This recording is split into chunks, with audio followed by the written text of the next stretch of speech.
CBI के सामने हाजिर होने से पहले अरविंद केजरीवाल ने खेल खूब किया और अंत में तमिलनाडु के सीएम एमके स्टालिन को पत्र भी लिखा। स्टालिन की पार्टी ने अब तक केजरीवाल के समर्थन में एक शब्द भी नहीं कहा, लेकिन केजरीवाल पत्र लिखकर राज्यपाल आर.एन. रवि के साथ राज्य सरकार के टकराव को लेकर एमके स्टालिन को समर्थन देने की बात कह रहे हैं।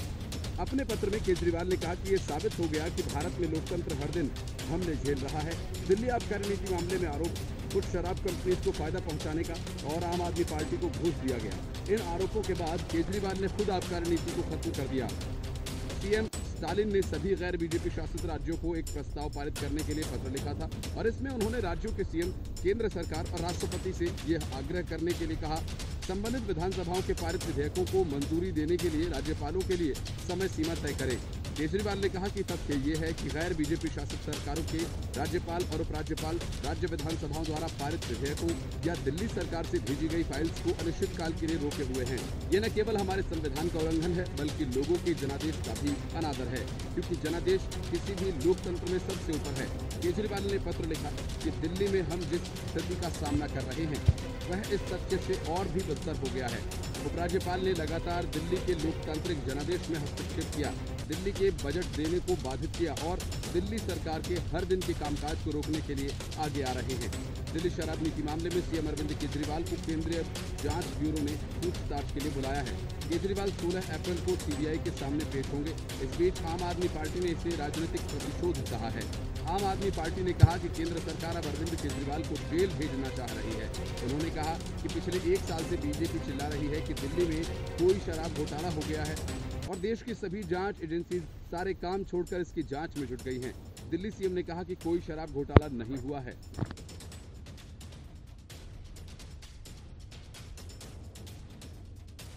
दिल्ली शराब घोटाले की जांच करते हुए अब सीबीआई सीएम केजरीवाल तक पहुंच गई है। दिल्ली सीएम से पूछताछ के लिए 16 अप्रैल की तारीख तय की गई है और इसके लिए उन्हें समन जारी किया गया है।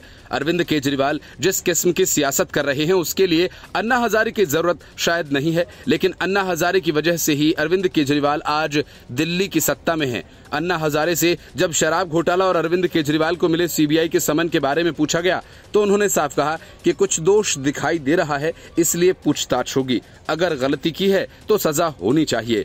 अन्ना हजारे ने कहा कि मैंने तो पहले भी एक लेटर लिखा था, शराब के बारे में क्यों सोचते हैं, अच्छी बातें सोचें, पैसे के लिए कुछ भी करना ठीक नहीं है।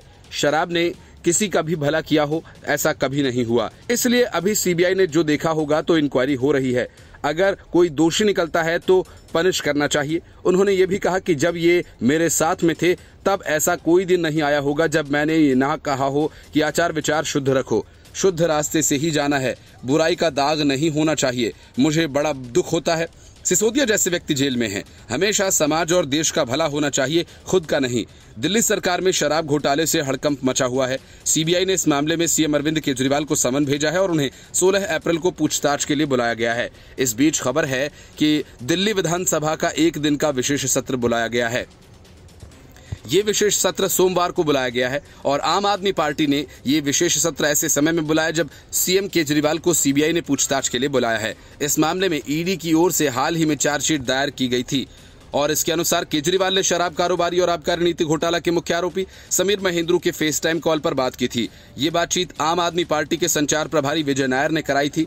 ईडी के मुताबिक पिछले साल 12 और 15 नवंबर को पूछताछ के दौरान समीर महेंद्रू ने अधिकारियों को बताया था कि विजय नायर ने अरविंद केजरीवाल के साथ उनकी मुलाकात तय की थी, लेकिन जब बात नहीं बन पाई तो विजय ने उनसे फेस टाइम पर कॉल कर सीएम अरविंद केजरीवाल से वीडियो कॉल के जरिए बात कराई थी।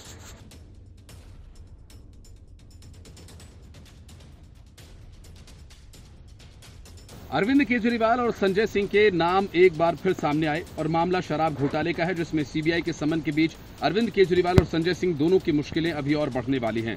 असल में पीएम मोदी की डिग्री मामले में गुजरात यूनिवर्सिटी की मानहानि करने से जुड़े केस में अहमदाबाद की कोर्ट ने अरविंद केजरीवाल और संजय सिंह को समन जारी किया। अहमदाबाद की क्रिमिनल कोर्ट ने दोनों नेताओं के खिलाफ ये समन एक याचिका पर जारी किया और ये याचिका यूनिवर्सिटी के कुलसचिव की तरफ से दाखिल की गई है। इसमें ये कहा गया कि कोर्ट के फैसले के बाद दोनों नेताओं की प्रेस कॉन्फ्रेंस से गुजरात यूनिवर्सिटी की प्रतिष्ठा को नुकसान पहुंचाया गया। कोर्ट के समन में दोनों नेताओं को 23 मई को पेश होने को कहा गया। गुजरात हाईकोर्ट ने पीएम मोदी की एमए की डिग्री को लेकर 31 मार्च को फैसला सुनाया था। हाईकोर्ट ने अरविंद केजरीवाल के ऊपर 25,000 रुपए का जुर्माना लगाया था और उसके बाद अरविंद केजरीवाल और संजय सिंह प्रेस कॉन्फ्रेंस में गए। इसमें उन्होंने कोर्ट के फैसले पर अपनी बात रखते हुए यूनिवर्सिटी को लेकर कुछ बातें कही थी और सवाल खड़े किए थे।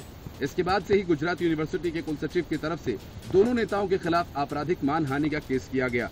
संजय सिंह ने प्रेस कॉन्फ्रेंस में कहा था कि अगर जांच हुई पीएम मोदी की डिग्री फर्जी निकलेगी, सांसदी भी छिन जाएगी और इसलिए बीजेपी डरी हुई है। संजय सिंह ने गुजरात यूनिवर्सिटी की तरफ से जारी की गई मोदी की डिग्री की एक कथित प्रति दिखाई और अपने दावे को साबित करने के लिए कहा कि दस्तावेज में यूनिवर्सिटी शब्द की गलत वर्तनी है और इसलिए ये फर्जी है। गुजरात हाईकोर्ट के फैसले के बाद दिल्ली के मुख्यमंत्री अरविंद केजरीवाल ने कहा था कि अगर प्रधानमंत्री जी गुजरात विश्वविद्यालय से पढ़े हैं तो उन्हें सेलिब्रेट करना चाहिए कि उनके यहाँ पर पढ़ा हुआ छात्र प्रधानमंत्री बन गया। केजरीवाल ने कहा कि गुजरात विश्वविद्यालय और दिल्ली विश्वविद्यालय दोनों छिपाने में लगे हुए हैं। Report news of India. Delhi शराब घोटाला मामले में सीबीआई ने अरविंद केजरीवाल को समन क्या भेजा। आम आदमी पार्टी के नेता चमचागिरी की हद पार कर गए और अरविंद केजरीवाल के कसीदे पढ़ने लगे। पार्टी के नेता का बचाव करना अलग बात है और चमचागिरी अलग। केजरीवाल की पार्टी के सांसद राघव चड्ढा ने इन दोनों को एक साथ जोड़ दिया और केजरीवाल को आधुनिक दौर का महात्मा गांधी करार दिया। अब सवाल ये है कि अगर केजरीवाल ही महात्मा गांधी हैं, तो फिर अन्ना हजारे क्या हैं, जिनके आगे पीछे केजरीवाल घूमकर सीएम बन बैठे। असल में राघव चड्ढा ने कहा कि आम आदमी पार्टी के नेता भारत को दुनिया का नंबर 1 देश बनाने में जुटे हुए हैं। मुझे इस बात को ये कहते हुए कोई संकोच नहीं कि अरविंद केजरीवाल आधुनिक युग के महात्मा गांधी हैं। उनकी छवि पूरी तरह से बेदाग है। राघव चड्ढा के इस बयान के बाद सोशल मीडिया पर सक्रिय नेटिजन्स ने तरह तरह के कमेंट्स करने शुरू कर दिए। एक यूजर ने लिखा कि ससुरा इतिहास ही बदल डाला। सत्येंद्र जैन भगत सिंह, सिसोदिया बच्चों के चाचा नेहरू और अब केजरीवाल महात्मा गांधी। गजब का स्वतंत्रता आंदोलन है। शराब माफियाओं का यूजर ने ट्विटर पर कहा कि हम कैसे मान ले कि केजरीवाल जी महात्मा गांधी हैं। जब एक गाल पर थप्पड़ पड़ा तो उन्होंने दूसरा गाल आगे क्यों नहीं किया। एक यूजर ने लिखा कि बात तो सच बोल रहा है, केजरीवाल मॉडर्न डे के गांधी है कि उन्होंने आज के सेल्फ क्लेम्ड भगत सिंह, सिसोदिया, राजगुरु और सत्येंद्र जैन को तिहाड़ में सड़ने के लिए छोड़ दिया है। एक अन्य यूजर ने ट्वीट करते हुए कहा कि शर्म कर लो राघव जी, कुछ भी बोलने से पहले वो महात्मा गांधी थे। उन्होंने आंदोलन खुद के और जनता के भरोसे लड़ा था और ये केजरीवाल जी तो अन्ना हजारे जी के आंदोलन को ही खा गए, बल्कि चट कर गए। हम राजनीति में नहीं आएंगे, हम बंगला गाड़ी नहीं लेंगे, हम सिक्योरिटी नहीं लेंगे, हम लोकपाल बिल लाएंगे। कहाँ है? एक दूसरे यूजर ने लिखा कि अगर केजरीवाल भ्रष्ट हैं तो दुनिया में कोई ईमानदार नहीं, से लेकर केजरीवाल आज के महात्मा गांधी हैं। हे भगवान, ये सब क्या क्या सुनने को मिल रहा है।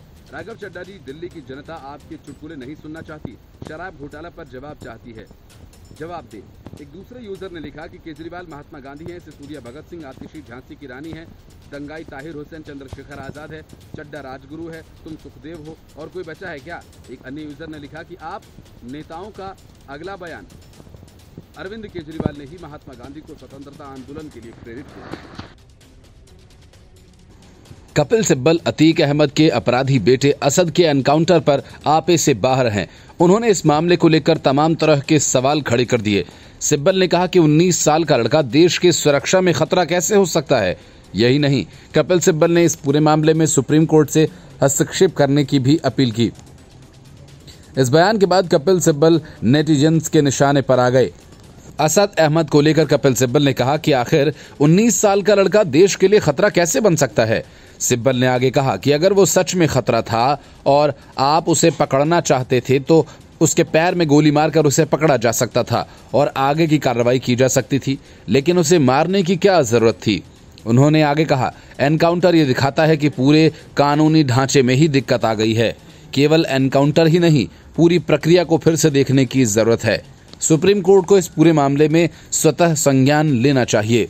अगर ऐसा नहीं होता है तो ये सब ऐसे ही चलता रहेगा। सिब्बल ने आगे कहा कि उन्हें ये उम्मीद है कि सुप्रीम कोर्ट इन दिनों एनकाउंटर को देखते हुए कोई बड़ा संदेश देगा।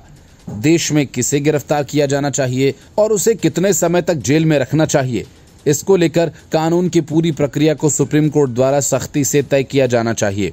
कपिल सिब्बल के इस बयान के बाद से सोशल मीडिया पर एक यूजर ने कहा कि कपिल सिब्बल जी 2008 में अजमल कसाब 20-21 साल का था, आपके हिसाब से वह एक खतरा नहीं था।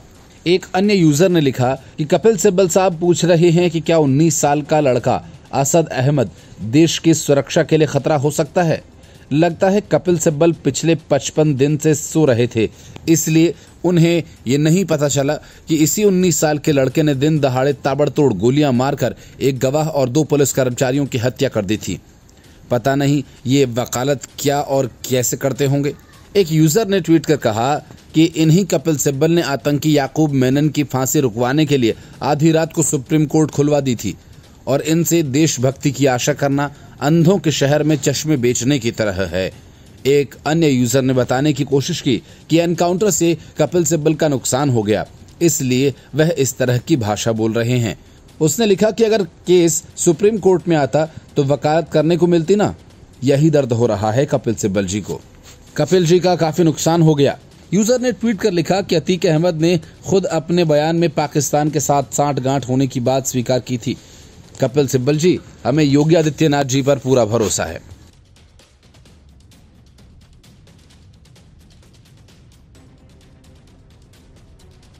माफिया अतीक अहमद और उसके भाई अशरफ मामले को लेकर अखिलेश यादव से लेकर असदुद्दीन ओवैसी और ममता बनर्जी से लेकर कपिल सिब्बल तक ने तो पहले ही सियासत शुरू कर दी। अब इस मामले को लेकर वामपंथी गैंग भी एक्टिव हो गया है।